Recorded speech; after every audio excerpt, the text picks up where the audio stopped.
अभिवादन स्वीकार कीजिए ब्रजेश मिश्रा का, और आप देखना शुरू कर चुके हैं द डिबेट।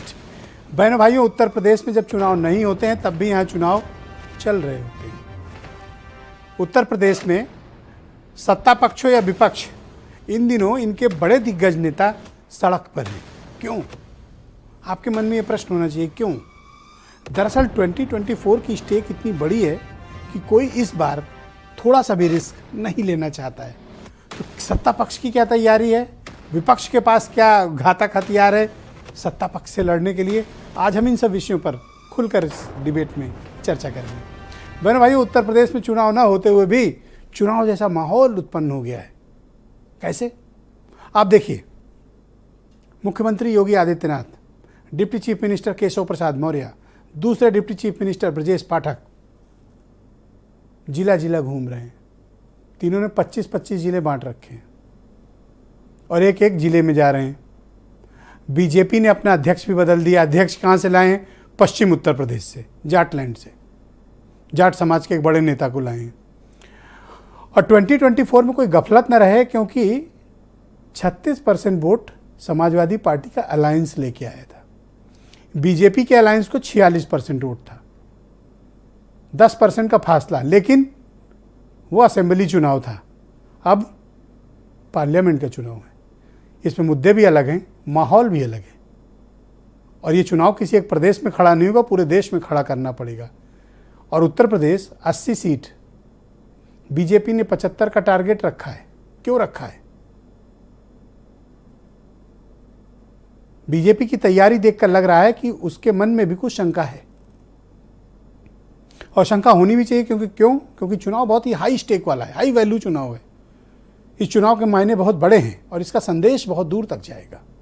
अगर उत्तर प्रदेश में बीजेपी दोबारा से अपना परचम पार्लियामेंट में लहराती है, बड़ी बात होगी और इसका संदेश भी बड़ा बीजेपी देगी। अब आ जाइए विपक्ष की तरफ। समाजवादी पार्टी, महान दल शिवपाल यादव और ओम प्रकाश राजभर के अलग होने के बाद अखिलेश यादव अपने पुराने तेवर में लौट आए हैं। लखनऊ छोड़कर आजकल वो जिलों के दौरे पर हैं और जिलों में वो प्रॉपर मीटिंग्स करते हैं, कार्यकर्ताओं से मिलते हैं, जनता से भी मिलते हैं, लोगों से फीडबैक भी लेते हैं और अपनी सरकार में रहते हुए जो योजनाएं चलाई थी वहां का दौरा भी करते हैं। अखिलेश यादव सड़क पर उतर आए हैं लड़ने के लिए। उन्हें भी समझ आ गया है कि 24 की लड़ाई लखनऊ से नहीं लड़ी जा सकती, बीजेपी की तरह उन्हें भी ज़मीन पर आकर लड़ना पड़ेगा।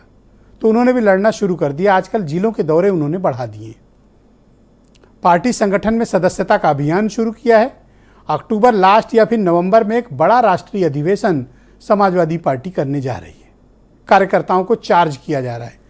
जो कार्यकर्ता चुनाव की हार की वजह से हताश थे, उनकी हताशा को दूर करने के लिए उन्होंने एक स्टेटमेंट भी दिया कि चुनाव में हार जीत लगी रहती है, लेकिन जोश बना रहना चाहिए। तो क्या वाकई में समाजवादी पार्टी वाले चार्ज हो गए हैं? पहली बात। इस बार संगठन और समीकरण, संगठन का मतलब पार्टी ऑर्गेनाइजेशन, उसके लीडरशिप और सबको काम, और समीकरण, जब मैं समीकरण कहूँ तो उसका मतलब जातीय समीकरण से होता है, और जातीय समीकरण, इन सबको साधना बड़ी बात है। अभी तो ये देखना पड़ेगा कि जो गए हैं वो उनका क्या भविष्य होगा, क्या वो बीजेपी की तरफ जाएंगे या वापस लौटकर समाजवादी अलायंस का हिस्सा बनेंगे। क्योंकि चुनाव के वक्त का माहौल ही तय करता है कि पलड़ा किधर भारी है। आप याद करिए, असेंबली इलेक्शन के वक्त बीजेपी से बहुत नेता टूट कर पहुंचे थे। कहाँ? समाजवादी पार्टी। होड़ सी मच गई थी, भगदड़ का माहौल था। लेकिन अब क्या वो स्थिति है? और क्या उस तरह के नेता आप कोई रिस्क लेना चाहेंगे या लेंगे? अब आइए कांग्रेस, भारत जोड़ो यात्रा। लेकिन अभी भी यूपी को लेकर कांग्रेस के पास कोई ठोस एक्शन प्लान नहीं है, अध्यक्ष भी नहीं है। बीएसपी, अंदरूनी तैयारी शुरू हो गई है। मायावती बैठक पे बैठक ले रही, कभी दिल्ली कभी लखनऊ। महिला विंग भी बुलाई जा रही, यूथ विंग भी बुलाई जा रही, मेन पार्टी बुलाई जा रही। सब जगह से फीडबैक भी लिए जा रहे हैं। आकाश आनंद भी आजकल सक्रिय हैं। सतीश मिश्रा थोड़ा नेपथ्य पे चले गए हैं। पार्टी इस वक्त आकाश आनंद को आगे बढ़ा रही है और मायावती खुद लीड कर रही है। नतीजा क्या होगा ये किसी को नहीं पता, लेकिन बीएसपी भी अपनी तैयारियों में लगी है। आपको ये बताने की मैंने, और इसके अलावा और भी पार्टी से अपने आम आदमी पार्टी है, राष्ट्रीय लोकदल है, ये सब भी अपनी अपनी तैयारियों में लगे। राष्ट्रीय लोकदल ने ऐलान किया है कि वो स्थानीय निकाय के चुनाव पूरी ताकत से लड़ेंगे। यानी मामला अभी बीजेपी को ताल ठोकने वालों की कमी नहीं है, और उत्तर प्रदेश ही वो जगह है जहां पर किसी भी पॉलिटिकल पार्टी को कोई भी चुनौती देने के लिए कभी भी ताल ठोक सकता है। आज पर चर्चा को आगे बढ़ाएंगे। मेरे साथ राकेश त्रिपाठी हैं बीजेपी से, आईपी सिंह समाजवादी पार्टी से हैं, हेमंत तिवारी जी बहुत ही जाने माने पत्रकार, सुरेंद्र सिंह राजपूत मेरे साथ मौजूद हैं कांग्रेस से, दीपक मिश्रा पीएसपीएल से हैं, और केपी मलिक जी बहुत ही जाने माने पत्रकार, थोड़ी देर में मुझे ज्वाइन करेंगे और भी ज्वाइन कर चुके हैं, और वीरेंद्र सिंह जी हमारे स्टेट हेड।